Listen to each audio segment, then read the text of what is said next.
നമ്മൾ ice flyer ride ജീവിതത്തിൽ ആദ്യമായിട്ട് എക്സ്പീരിയൻസ് ചെയ്യാൻ വേണ്ടി പോവാണ്. ഇത് ഐസ് ഫ്ലയറിൻ്റെ അങ്ങോട്ട് കയറാൻ വേണ്ടി നിൽക്കുന്ന ആൾക്കാരുടെ ക്യൂ ആണ് കേട്ടോ. ഇതിൽ മെജോറിറ്റി ഓഫ് ദ ആൾക്കാരും ഇന്ത്യക്കാർ തന്നെയായിരുന്നു. അങ്ങനെ കുറേ സമയം ക്യൂ ഒക്കെ നിന്ന് ഫൈനലി നമ്മളിതാ നമ്മുടെ ഐസ് ഫ്ലയറിൻ്റെ മുകളിൽ കയറിയിരിക്കുന്നു കേട്ടോ. ഐസ് ഫ്ലയറിൽ നമുക്കൊരു 4 ആൾക്ക് വീതം ഇരിക്കാൻ വേണ്ടി പറ്റുന്ന ഒരു സെറ്റപ്പാണ്. പിന്നെ ഇതിൽ 2 വേ റോപ്സ് നമുക്ക് കാണാൻ വേണ്ടി പറ്റും. ഈ ഐസ് ഫ്ലയർ ജേർണി എന്ന് പറഞ്ഞാൽ തന്നെ 2 വേ ആണ്. ഇതിൽ ഒരു ലൈൻ ഓഫ് റോപ്പ് എന്ന് പറഞ്ഞാൽ താഴേക്ക് എത്തിക്കഴിഞ്ഞാൽ നമുക്ക് അവിടെ ഒരു വ്യൂ ഉണ്ട്. ആ വ്യൂ ഒക്കെ ആസ്വദിച്ച ശേഷം മുകളിലേക്ക് നമുക്ക് കയറുമ്പോൾ കാണുന്നതാണ് ഈ ഓപ്പോസിറ്റ്. ഇപ്പം നിങ്ങൾക്ക് കാണാൻ വേണ്ടി പറ്റും ഐസ് ഫ്ലയറിൽ ആൾക്കാർ വരുന്നത്. ആ കാഴ്ച കണ്ട് തിരിച്ച് മുകളിലേക്ക് കയറുന്ന ഐസ് ഫ്ലയേഴ്സ് ആണ് കേട്ടോ. അങ്ങനെ നമ്മൾ താഴേക്ക് ഇറങ്ങിക്കൊണ്ടേ ഇരിക്കുകയാണ് കേട്ടോ. ഒരു വലിയ ഇറക്കമൊക്കെ ഇറങ്ങുന്ന ഒരു പ്രതീതിയായിരുന്നു. ഫൈനലി നമ്മൾ അതിൻ്റെ ആ സ്റ്റേഷനിലെത്തി കഴിയുമ്പോൾ കാണുന്ന ഒരു വ്യൂ ആണിത്. ഇവിടെയും നിറയെ മഞ്ഞുമലകളൊക്കെ ആയിട്ടുള്ള കാഴ്ച. അവിടുത്തെ ആ വ്യൂ ഒക്കെ എൻജോയ് ചെയ്തതിന് ശേഷം നമ്മൾ തിരിച്ച് ഐസ് ഫ്ലയറിന് മുകളിലേക്ക് കയറുക കേട്ടോ. ഈ ഐസ് ഫ്ലയർ ചെയ്യണമെന്ന് പറഞ്ഞിട്ടുണ്ടെങ്കിൽ ഒരു രക്ഷയില്ലായിരുന്നു. ശരിക്കും നമ്മൾ എന്താ പറയുക, ഭയങ്കരമായിട്ട് ആസ്വദിച്ചു എന്ന് തന്നെ പറയാൻ പറ്റും. ഈ മഞ്ഞുമലകളൊക്കെ കണ്ട് അടിച്ച് പൊളിച്ച് തിരിച്ച് നമ്മൾ മുകളിലെത്തുവാണ്. ഇനി അടുത്തതായിട്ട് നമ്മൾ പോകാൻ പോകുന്നത് ക്ലിഫ് വാക്കിലേക്കാണ് കേട്ടോ. ക്ലിഫ് വാക്ക് എന്ന് പറഞ്ഞിട്ടുണ്ടെങ്കിൽ ഇവിടെ ഹൈ എലിവേഷനുള്ള ഒരു സസ്പെൻഷൻ ബ്രിഡ്ജാണ്. ഇത് 100 മീറ്റർ ആണ് ഇതിൻ്റെ ലെങ്ത്. ഇപ്പോൾ ഈ സൈഡിൽ കാണുന്നതാണ് ക്ലിഫ് വാക്ക്. ഈ നോർമൽ സ്റ്റെപ്പ് കയറിയിട്ട് വേണം നമ്മൾ ക്ലിഫ് വാക്കിൽ കയറാൻ. ഇപ്പം ഞാൻ ക്ലിഫ് വാക്കിൽ കൂടെയാണ് നടക്കുന്നത്. കുറച്ച് സ്ലിപ്പറിയാണ്. നമ്മൾ അവിടെ പിടിച്ച് വേണം നടക്കാൻ, സൂക്ഷിക്കണം. അതിൻ്റെ ചുറ്റുമുള്ള വ്യൂ എന്ന് പറഞ്ഞിട്ടുണ്ടെങ്കിൽ ഭയങ്കര അടിപൊളിയാണ്. ഒരു രക്ഷയില്ലാത്ത വ്യൂ ആണ്. 100 മീറ്റർ ആണ് ഇതിൻ്റെ ഡിസ്റ്റൻസ് എന്ന് പറഞ്ഞു. ഞങ്ങൾ കുറച്ച് അങ്ങോട്ടേക്ക് പോയി അതൊന്ന് എക്സ്പ്ലോർ ചെയ്തിരുന്നു.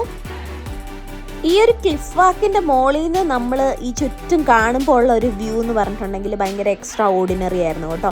പല ഷേപ്പിലുള്ള മഞ്ഞുമലകൾ, അത് മഞ്ഞ് വീണിട്ടും അതുപോലെ തന്നെ മഞ്ഞ് താഴേക്ക് അതിൽ നിന്നും ഊർന്ന് വീണിട്ടും ഒക്കെ കാണുന്ന കാഴ്ച എന്ന് പറഞ്ഞിട്ടുണ്ടെങ്കിൽ ഭയങ്കര ഒരു പ്രത്യേക രസമായിരുന്നു. ശരിക്കും പറഞ്ഞാൽ ഒരു പടം വരച്ച് വെച്ചിട്ടുള്ളതുപോലെ നമുക്ക് തോന്നും. ക്ലിഫ് വാക്ക് കണ്ടു കഴിഞ്ഞ് നമ്മൾ താഴെ വന്നപ്പോൾ കണ്ടത് നമ്മുടെ ദിൽവാല ദുൽഹനിയ ലേ ജായേംഗെൻ്റെ ഫേമസ് ആയിട്ടുള്ള കട്ടൗട്ട് ആട്ടോ. നമ്മുടെ ഷാറുഖും കാജോളും കൂടെ അവിടെ ഡാൻസ് കളിച്ച് നിൽക്കുന്നു. പഴയ ആ ഒരു നൊസ്റ്റാൾജിക് ചൈൽഡ്ഹുഡ് മെമ്മറീസ് ഒക്കെ മനസ്സിലേക്ക് വന്നു.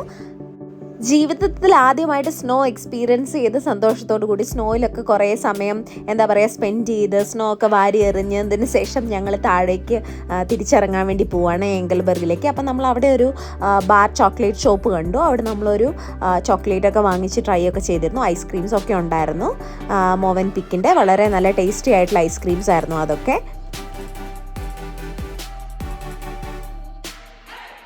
അതുപോലെ തന്നെ ലിൻ ചോക്ലേറ്റിൻ്റെ കുറേ കളക്ഷൻസ് ഒക്കെ അവിടെ ഉണ്ടായിരുന്നു. ലിൻ ചോക്ലേറ്റിൻ്റെ ഷോപ്സ് സ്പെസിഫിക്കലായിട്ട്. അങ്ങനെ ഞങ്ങൾ ഇവിടുന്ന് കുറച്ച് ലിൻ ചോക്ലേറ്റ്സ് വാങ്ങിച്ചു. ലിൻഡ് എന്ന് പറഞ്ഞിട്ടുണ്ടെങ്കിൽ കുറച്ച് കോസ്റ്റ്ലി ആണ് ഇവിടെ. സ്വിറ്റ്സർലൻഡിൽ ഏറ്റവും ഫേമസ് ആയിട്ടുള്ള ഒരു ചോക്ലേറ്റ് കൂടിയാണ്. ഇതിൻ്റെ ടേസ്റ്റ് ഒരു രക്ഷയില്ല. പല വെറൈറ്റീസ് ഓഫ് ലിൻഡ് ഇവിടെ ഉണ്ടായിരുന്നു. ഞങ്ങൾ കുറച്ചൊക്കെ നാട്ടിലേക്ക് വാങ്ങിച്ചിട്ടുണ്ടായിരുന്നു ഇവിടുന്ന്.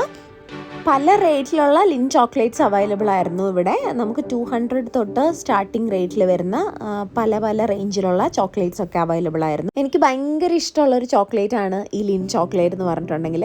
സ്വിറ്റ്സർലൻഡിൽ വന്നിട്ടുണ്ടെങ്കിൽ മസ്റ്റ് ട്രൈ അല്ലെങ്കിൽ മസ്റ്റ് ആയിട്ട് നിങ്ങൾ വാങ്ങിച്ചുകൊണ്ട് പോകേണ്ട ഒരു സംഭവമാണ് ലിൻഡിൻ്റെ വെറൈറ്റീസ്. ഒരുപാട് വെറൈറ്റീസ് ഇവിടെ അവൈലബിൾ ആണ് കേട്ടോ. If you really like our video, please do like, share and subscribe our YouTube channel. Thanks for watching.